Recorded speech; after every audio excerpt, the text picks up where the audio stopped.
Ngibingelele-ke babukeli bakwaJabulu TV. Sesiphinde sabuya-ke nethimba lami lakwaJabulu TV. Ngihamba naye uBuyanda wakwaKhumalo, angabi yedwa uBuyanda, uhamba naye ngempela insizwa bathi uVincent. Wakhona kwaMkhize, insizwa ehlala khona lapha eSydney. Kodwa-ke insizwa ekhulele khona eMawoti. Namhlanje sesiphinde sabuya-ke sithimba lakwaJabulu sibuyile sizingelele insizwa siyibona i-trend left and right. Sibona ipost Big Zulu, Dr. Durban, Otira. Namhlanje-ke sithe asivele sijube nethimba lami lakwaJabulu sihambe siyoyicinga. Sithole. Sikhona khona la eMawoti. Wethu asikubingelele kwaJabulu mfethu. Hayi, ngiyabonga kakhulu, hayi ngiyaphila. Ngiyajabula kakhulu nami ukungena kulolu hlelo.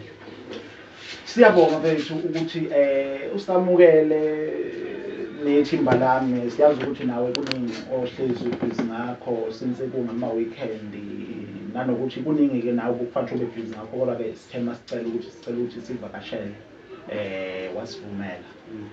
Okay mfethu awusithatha usibeke. Abantu bayakubona mfethu uyatrenda left and right. Bathi abantu basafuna umazi ukuthi umfundisi kazwelonke ubani umfundisi kazwelonke, ubani uMadolo kwaMkhize.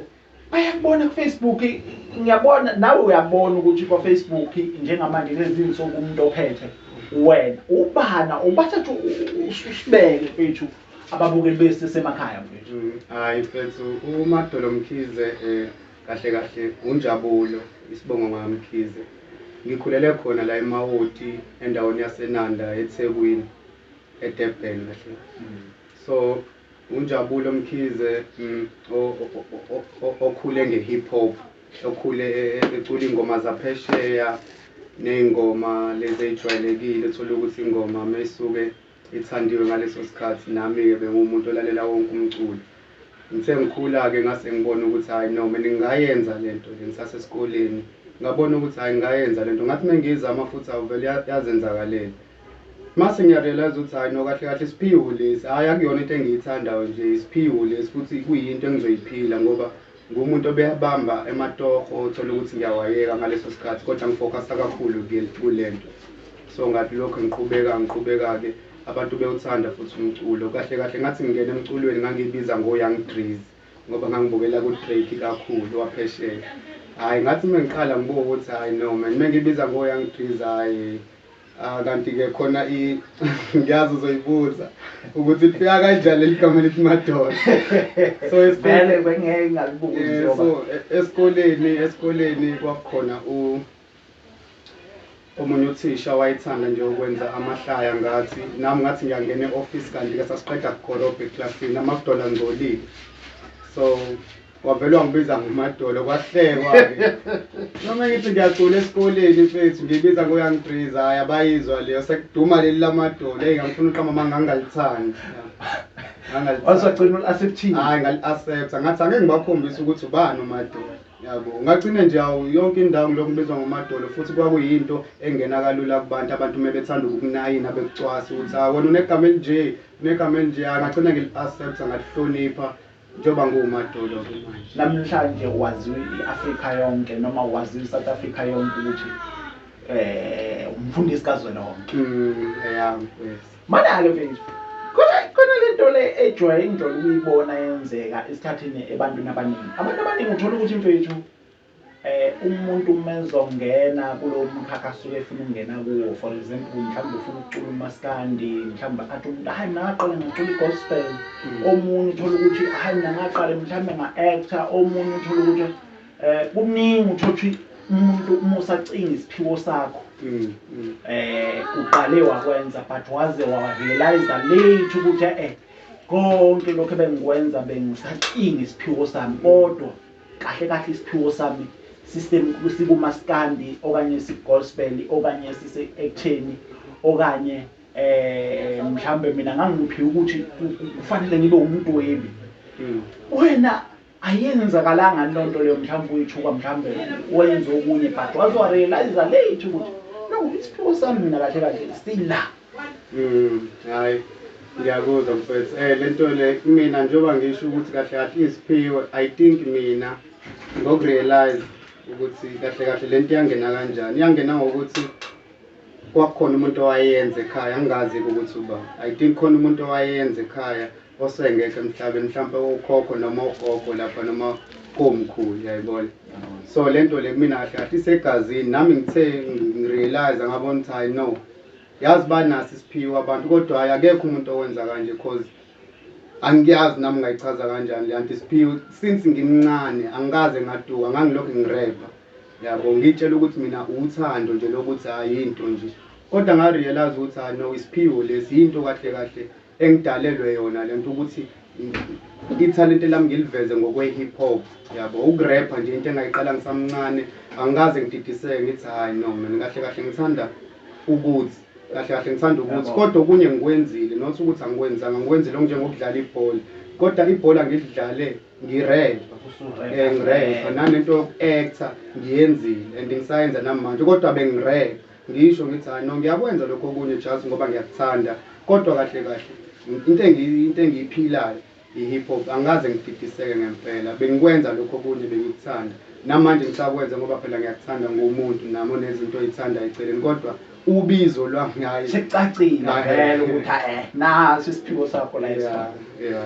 Manje bethu wena usakhula, ngoba ngifuna lento lena siyilande eqaleni, ngoba nginesho ukuthi njengamanje kunomuntu obukelayo futhi osengasho athi as one day ngiyafisa ukuthi ngifike kuleya level kaMadolo Mkhize noma kaMfundisi kaZwelonke.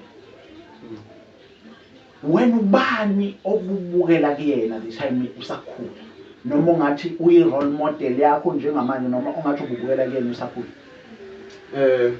Angifuni uqamba amanga, mina ngazi ngidalwe kanjani, cause yonke into enhle ngiyabukela kumuntu kuyona ngaleso sikhathi. Ake ngithi nje kudume ubanje odumile, mhlawumbe ake ngithi owamaskandi ukhuzani. Ukhuzani ukuthi wenza umaskandi noma wenzani, but ngoba yinhle lento ayenzayo and lokhu ifikile emehlweni nami nasemadlebeni nami, uthi hawu uzwile ukhuzani ukhipheni, uzwile ukhuzani wenzani, mina iyangi-inspirisha ngalelo. Akekho umuntu engithi ayi uyena engibukela kuyena manje, ngoba wonke umuntu ngaleso sikhathi. I think futhi ngakho ngine-creativity engako, ngoba ngisho umuntu osangaphansi kwami futhi mefika ethi Madolo yazi ngiphethe into ewukuthi, mengiyibuka lento hayibo wena yazi inthwempu lento, and manje yangi-inspirisha, yabo, igcine sengi-inspirisha lento ukuthi yazi ngiyabukela kulento le, noma bekuthiwa isakhula umuntu avela athi hayi ngiyaqala kodwa ngiyasaba Madolo awuzwe. Mina ngivele ngiyithande leyo nto, yabo, ngi-inspirishe kakhulu, ngithi mase ngibhala ngikwazi nami ukuthi hayi ngizoshaya into ephambili. So nje akekho futhi umuntu angifuni uqamba amanga akekho. Ngangiyibiza ngoYoung Drizzy ngoDrake because yena ngangimthanda ngaleso sikhathi, ngangikuthanda umculo wakhe kahle.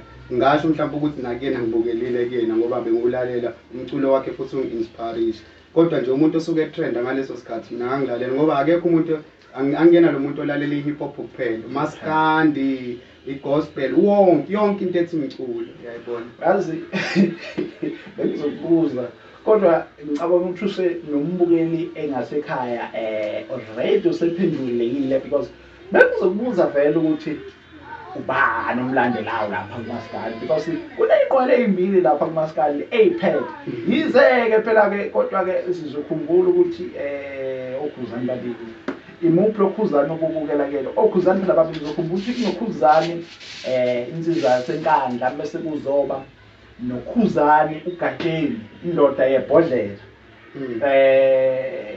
Muphi ukhuzani negcomalisha? Ngangilishiyeke phela, ngangilishiyeke igcomalisha. So liphi iqhawe lakho lapha lezi nsizwa zombili? Angifuni uqamba amanga la bafethu, angibalaleli kakhulu, noma mhlambe yini like sengazi umculo wabo wonke. Kahle kahle leyo eyokumaskandi ngiqale ukuyilalela sakhona umtshengiseni, nabo Mgqumeni.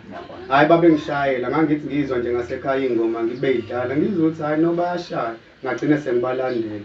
Lokhu okhuzani abantu abafike nami sengisho ukuthi hayi yazi nami ngiyawenza umusic.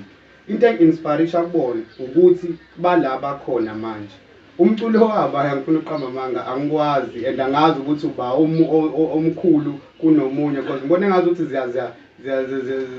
ziyareyisa lezi incwadi lezi so angazi ukuthi ubani ngoba nakulo uba lo munye lo kuthiwa ugcokama mina sizoba ukhuzani uyabona nje khona nogatsheni of which is khona ingoma ekhiphile eyanginspirisha kakhulu le ngoma le trenda kakhulu yabo nje sengiyamqala ngiyamlandela khona into ekupostwe ngayo ngiyalanda ukuthi hawu and ngiyafanda ukuthi hawu umuntu onetalent loya angazi bese ukuthi ubani kahle oyisincadi ukubona angazi ngoba mina bayalingana yabo uyanginspirisha ukhuzani ngoba ukhona la ikhona ngomfutho nanani yabo yayenta yenza nayo ugcokama elisha mase kuba nabo kogatsheni kanje banginspirisha mina bayalingana ngifuna uqamba amanga angikwazi ukukhetha ukuthi ubani ohamba phambili mfethu abantu bayakubona mfethu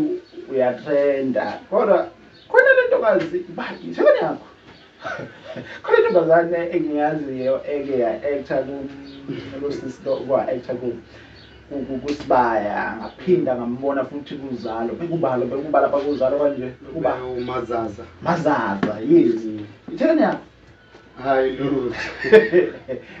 hayi lutho awuthatha usibeke mfethu kwenzakala umazaza mina noma ni-actor umazaza be umuntu mina kahle ngiqala ukumazi kuzali yabo ethandana noSibonelo bangilibuka uzalo ngaleso sikhathi so manje kodwa bengingamazi ukuthi usewuba kodwa ngithe kulonyaka lo sengicreate into yamfundisi ngapost ivideo yokuqala wakuwuqala wayengigqugquzela ekutheni yazi uyayithanda lo muntu lento wangifollowa ekhomenta edideka ukuthi ngabe wena ngempela lo mfundisi ngamtshela ngathi hayi no yimina mfethu wathi econgiphi inamba yakho ngifuna ukufonela wangifonela ngempela wathi hayi bo ivoice nje akuyona yakho ngakubamba amanga ngathi hayi usazongibona so nangempela hayi ngithi mina yazi bethi ngisayiqala lento awufuni ukuba uMamkhize because ngangisangedwa lapha ngangiyishintsha ngibuye ngibe uMamkhize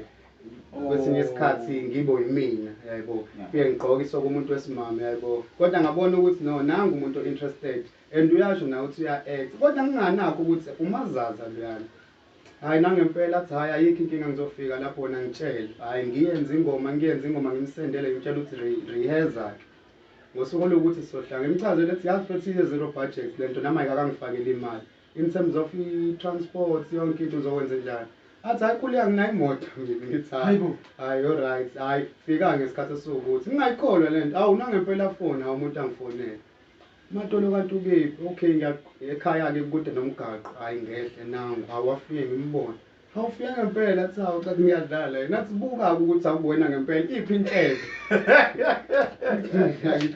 ngithe ukuthi usazobona siyeke endlini nafika endlini abone ngempela amabhodi aphile wabona awabhala umkhize athi hawu ikhona nje lana ngithi ayisefuna ukubona intshelo thatha imjiva yami ngifaka athi hayi avela ahleka phela yabo so hayi siyenzeke hayi fana uyayithanda kakhulu lento ngifuna uqamba amanga siyasebenza ngoba yasebenza but le character yamfundisi uyayithanda yabo uyena umuntu engibonile ukuthi uyayithanda and proud yabo nje mengikhiphile uyayishare uyahleka kamnandi yabo nje ni-actor into ehlanganayo so nje ngambeka ke uMamkhize kwamanje ukuthi ke because ngifuna ukupromote lo muntu lo kuthiwa unobhala yabo abantu futhi ke bayithanda ke maybe kanje nonobhala so yena ngeke ngimbize ke mase sekuMamkhize washo futhi wathi akanankinga anytime so ngase ngasho ukuthi sengihleli namajida bathi Matolo usuyaqhubhuka usuphatha lo muntu hayi bo lo muntu wakepha lo muntu hayi Matolo musuke silima he celebrate hayi bo bafethu ngempela mele ngikhiphela namavideo akhe nami ngingena kuyena ke manje because bese sengifollow yonke into ngithi awu mayisebenzile ngaqala ngamhlonipha nakhona bengimhlonipha kodwa nje lokuha angifuna uqamba amanga benginakho lokho kodwa ngase-ke ngathi awu lo muntu futhi ngambona bengimbona na TV ukuthi bengingazi ukuthi useyuyena ke manje namanje usakanje Hayi siyasebenza nje mfethu yabo. So ngiyakuthanda ngiyajabula kakhulu ukubona umsebenzi wami ukhuphuka kanje. Mfowethu, ngeke size sikufihle ukuthi umsebenzi wakho njengoba ukhuphuka nje. Ufila kanjani mfethu? Sike saqala sakubona asazi ke ngiyakulandela mina kakhulu yabo. Ngike ngakubona uqala upost uDr Ben. Nethimba lami lazongitshengisa ukuthi hey uzobona. Ubuka lo mjika lo. Ngoba ngiyakhumbula ukuthi ngiqala ukubona ngakubona lapha phezulu mapho sizosuku lojini. Angihleli lapha ngihleli nalensizwa yabo. Upost uDr Ben nakho usupost uBig Zulu. Baningi ngicabanga ukuthi bapostile obani futhi ufika kanjani kuwena ukubona into yakho mfethu ithuthuka iyaphezulu ngalendlela ethuthuka ngesivinini ethuthuka ngaso. Hayi angifuni uqamba manga ngiyajabula nje kakhulu. Ngiyajabula kakhulu and ngiyayibonga yonke into abayenzayo ngoba chaza ukuthi umsebenzi engikwenza umuhle kakhulu futhi bayawukwamukela bayawuthanda ngoba bengilokho ngishizile iseseside kakhulu isikhathi. Angifuni uqamba manga side isikhathi abantu belokho bethi angiyeke andaba ngingafiki amatoho ngingazama amatoho yini ngingazama okunye okungcono yabona pressure amantombazane yazi amantombazane manje adinga ngazi ukuthi ungabuye wanakekele futhi is right akukho wrong because naye usuke ezofuna ukugqugquzeleka ekuthenini ngiyana nomuntu o right ngithandana nomuntu okwaziyo uku-afford manje lento yo-music ayingenisi imali kunalokho mfethu ikhipha imali le ngekho nami ngoba i-background yasekhaya ayikho right yabo. So mina ukubekezela kwami kungibeke la ekuthenini khona angifuni uqamba manga ngi-right manje yabo la ngikhona sengifuna-ke manje ukutshengisa abantu ukuthi ngiphetheni yabo because kuba nzima ukuthi ushaye into enhle abantu kube ngazi ukuthi abayiboni mhlawumbe noma beyibone noma mhlawumbe ingafikanga. So ngijabula kakhulu ukubona ngazi ukuthi la KZN umsebenzi engikwenzayo usuzobukwa yiwo wonke umuntu ngoba hayi ne-fan base iyakhula la ngihamba khona abantu bayathuka nje ama-calls abanye abakholwa Madolo bangikhohlisa ukuthi ngiyakwazi lokho kumele akhombisa ukuthi hayibo engazi ukuthi manje sengiqala ukuba yiselect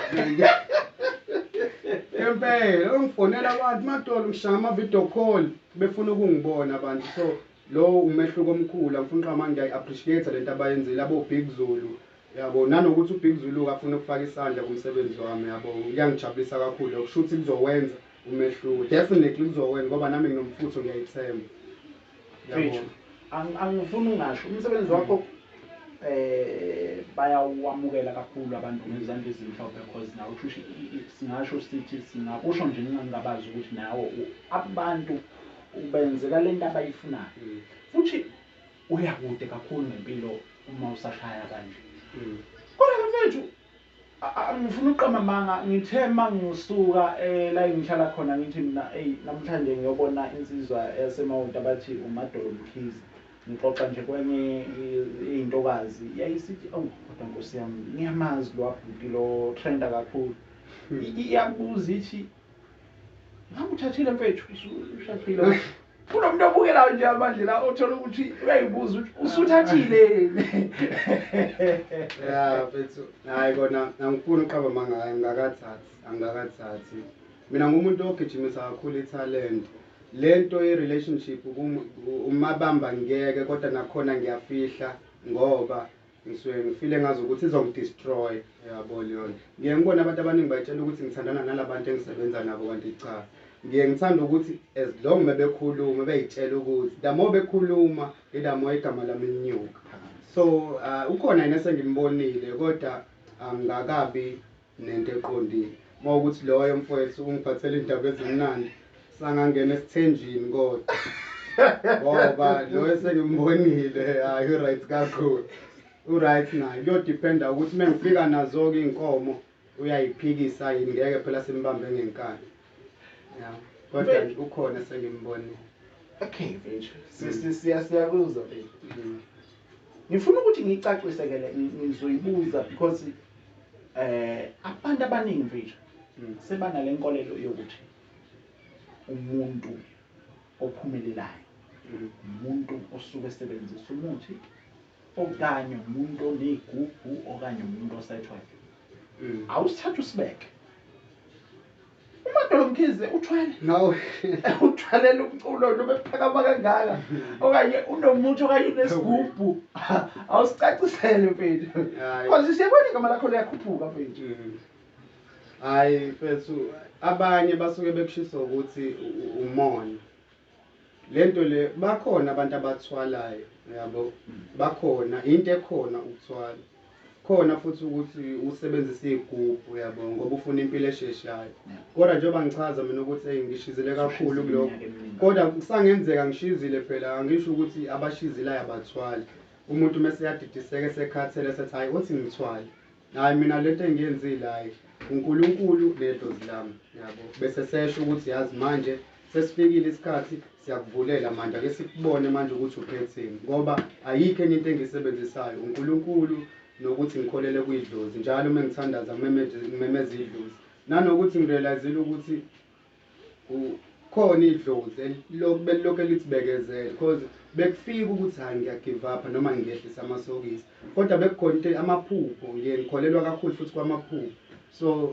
angiboni ukuthi futhi into engiyoke ngiyithathe leyo ukuthwala ngoba ngiyazi ukuthi khona izinto ezingigadile uNkulunkulu nedlozi azikho ezinye izinto ezidlula lezo ngokukholelwa kwami so uma ngithathe enye into enjengokuthwala I feel like uNkulunkulu uzophoxeka noma idlozi lizophoxeka kuzohamba hambe ngishayeke kanti mina ngazi ukuthi manje kuyahamba ngishayeke impilo iba kanjalo so hayi angithwele angisoze futhi mfethu sesizosonga sesibheke emaphethelweni manje njengoba abantu besakujabulela besakuthokozela kangaka mhlawumbe ungathi ekuqhubekeni kwesikhathi since usaqhubeka silokhu bekulandela abantu abangaka ubathembisana abantu yini ongafisa abantu bakulekelele kuyona ubathembisana abantu uqhubeka njengoba ipage lakho liyakhula mangaphostisi more than 100 followers epage lakho so ubathembisana abantu mfethu hayi abantu ngibathembisa indaba ezimnandi kakhulu because sasa kahle ngegoli ngiyakuyena uBig Zulu siyobona ukuthi kuphumani so umsebenzi uzoba muhle kakhulu futhi uzoba kwelinye izinga nanalento yokulokho engiyenza ke ukuthi because ngiyabona ama-video bayawathanda ngizosebenza kanzima ngizolokho ngidrophile nje ngizolokho ngibanikile abantu into abayithandayo belokho beshare so khula kakhulu umsebenzi uzoba muhle mase ke ngibuka from there mase sesisebenzile noBig Zulu ukuthi yini umupho kodwa nje umsebenzi uyeza mningi kakhulu omuhle kakhulu futhi angeke baze balamba abantu laba abantu abakhona abakholelwa kuyena umfundisi abakhululeke nje abantu uyeza umculo omnandi cishe kayikhohlwa le uthe uposte ivideo hayi bengisivideo bekuzithombe ufika kanjani kwena abantu bathi ufana nomfethu uMaskande ungelovi vila insizwa kaVilani ngicathe yazi kakhulu insizwa khuphuka nezakho andi musufake le ntshebe yakho nami ngibona ukuthi hayi man ifanele lento beyisha abantu ukuthi oba phela ke wena uyakhanya ngokwebala kodwa ifika kanjani lento makuthiwa wena ufana nongelovi hayi mina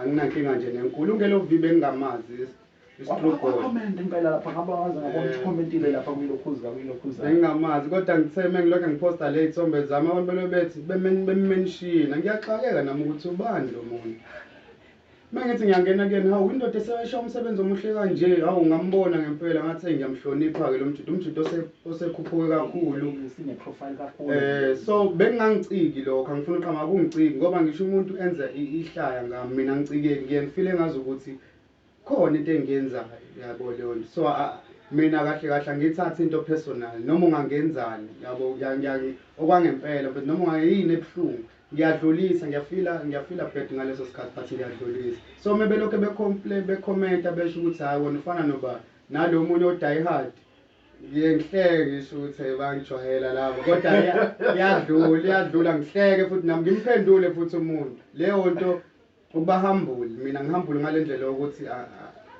angikwazi ukwenza omunye umuntu afile ngazi ukuthi sengicikekile noma kanjani no yonke into ihleli right ngikhululekile kakhulu manje usebenza ku Facebook kuphela noma mhlawumbe uyatholakala kwezinye indawo nakuwona wonke ama-platforms, Hhayi, YouTube, ngiyatholakala. Twitter, TikTok, Instagram. Ukuthi phela lezi zinto nazo idinga odatha, izinto esikakabi nazo kahle. Kodwa uTwitter ngingaka-understand kahle, kodwa ngikhona uMadulo Mkhize. Kanjani yikho ku-Twitter? Ya, Instagram nakhona ngikhona uMadulo Mkhize, uYouTube nakhona ngikhona uMadulo Mkhize, naku-Facebook-ke uMadulo Mkhize. Usaphatha YouTube. Siyaseza kuthiwa uMadulo unama-class of actors. Ngabe kuyiqiniso lokho? Ya mfethu, ikhona i-class lami engilenza kahle kahle i-production yami. Yabo ngarealize ukuthi no, abantu abaningi bane-talent ngaphandle, but ngifile ngazi ukuthi abanakiwe. Because nami kade ngaqala ukubona ukuthi abantu bayawu-respect umsebenzi wami. Laba abancane bebekhona bengithi nami ake ngiqoqe intsha ngiyifake nami khona sizokwazi ukuthi sikhuphuke sonke sibe yi-team. So ngavula-ke ama-class of actor, njalo nge-weekend besi-release umsebenzi we-acting, sibuye ngibafake nase-studio nje benze i-talent ehlukile. Abanye benze iy'nkondlo, abanye mahhala ngoba bengifuna ukuthi bazame ukuthi nabo baye phambili one day. So okwamanje njengoba ngi-actor, lento le yamfundisi iyakwazi ukuthi ifake ne-acting, of which is kusazovela isonto. Yabo sengizokwazi ukuthi ngiphomule khona la kwi-production yami, belokhe bevela kancane. Muzobheka wonke umuntu engimsebenzisayo kulento yamfundisi ungaphansi kwami. Nalo kodwa ngaphandle kwalo umazazi, but the rest bangaphansi kwami, bona abantu engisebenza nabo labo ukuthi no, bafetha sikhuphukeni. So ngine-team, ngi-covered, noma sengifika esicongweni angeke ngize kube lula ukuthi ngiwe ngoba bakhona nabantu engilokhe ngibadonsa kancane kancane. Tell us more, Fred, about i-yellow bond. Uyobhala. Hey, hayi support. Ya nami ngiyafisa ukubuza lo mbuzo kodwa manje ngiyazi akazi uma ngiyabhalela. Ngoba wethu unobhala sambona ezasemawodi. Sambona futhi manje kumfundisi. Manje abaningi nathi siyayibuza ukuthi ngabe uyena yena lo. Hayi leyamuntu Umfundisi ukhala kufanele la. Hayi leyamuntu leya uqala ukumazi, engimaze kakhulu leyamuntu ngazi mina ngisahamba nge-under estradini ngoba wangasekhaya. Mdala kanti? Mdala mhlawumbe ngishiya ngo-4 years leyamuntu. Ayisho ukuthi wakhekile. Ya, uright nje, uright. Njoba nani nikhala, nami ngiyakhala, ngifuna uqamba amanga, ngizoba honest. So wabona na ukuthi uMadulo yazi umuntu ufunani exactly, wayibeka kahle. And futhi unalento nami engiyithandayo, ize ngingakayazi kahle but ngiyayithanda, yazi mengangena la. So ngathi ngenzisa abantu ama-audition naye wafika, yabo. So mina ngi-creativity kakhulu, ngamthatha, not ukuthi abanye abekho bahle noma kanje, ngamthatha ngamsebenzisa. Ngiyazi ukuthi abantu uzobadoba, ngiyazi ukuthi njoba nalezi zinto engizenzayo uthola ukuthi ugqoke nje sex, yabo leyo nto. So umuntu laphana uyadobeka, yize ngingafuni kodwa ukuthi ngipromote kabi ubiyena. Nami ngiye ngimhloniphe, yabo leyo nto. Ungathola ukuthi manje nawe awusagqokile ngale ndlela yokuthi awuzazi ufunani, yabo. So umuntu onayo umuntu aphusha naye, ngiyakuhlonipha lokho. Kodwa hey uyahalisa. Ukhala njalo mfundisi. So nje ngifuna uqamba amanga, ukhona and uya-actor, nami ngimfisela mfethu impumelelo. Manje uyangena khaxa, uzongena khaxa because ngizolokhe ngimpromota agcine sekwazi nawe ukuzenzela imali, yayibona leyo nto. And mina i-team yami angiyimpintshile njengokuthi mhlawumbe ngifuna ukuthi yonke into ngiyimele. Une-page lakhe, kuyakhona ukuthi umuntu menisebenzisana sengizo-owna yonke into. Ngifuna i-page lakhe ukuze khona ama-comment azogcina nami sengicika njengomuntu wesilisa. So ngimtshelela ukuthi akavule into yakhe, abe open nje, abe open ukuthi asebenzisane nabantu because imali azoyenza. Ngiyabona nami manje ngiyakwazi ukuthi awumvaleli ukuthi ngoba nakho usebenza nawe asekufanele makhona afuna ukuyakhona faqale kuwe noma fanele asebenzele wena even noma uphumela ngaphandle. Exactly mfethu yami.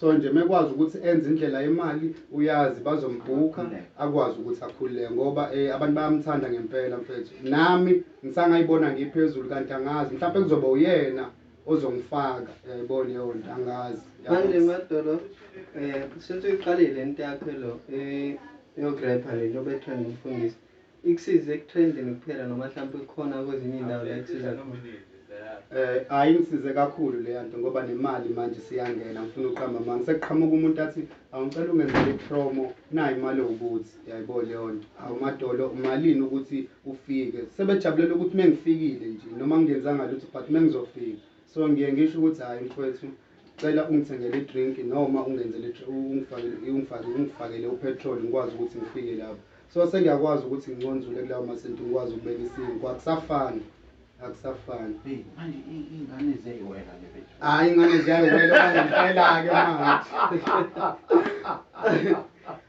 hayi ingane zangempela ingane ziyayiwela-ke manje eyi sezizela zona ungayibizanga ngithukile izolo kade ngibize ufly motion thangi kwi-event yakhe wathi hayi ngoba uyishayela ipromo ungafika nawo amathikithi ufike ne-fro yonke into kwasho ukuthi anginayo ifro kodwa ngafika noloba bami ayi ngisengingena bengigqoke uyena umfundisi hayi madoda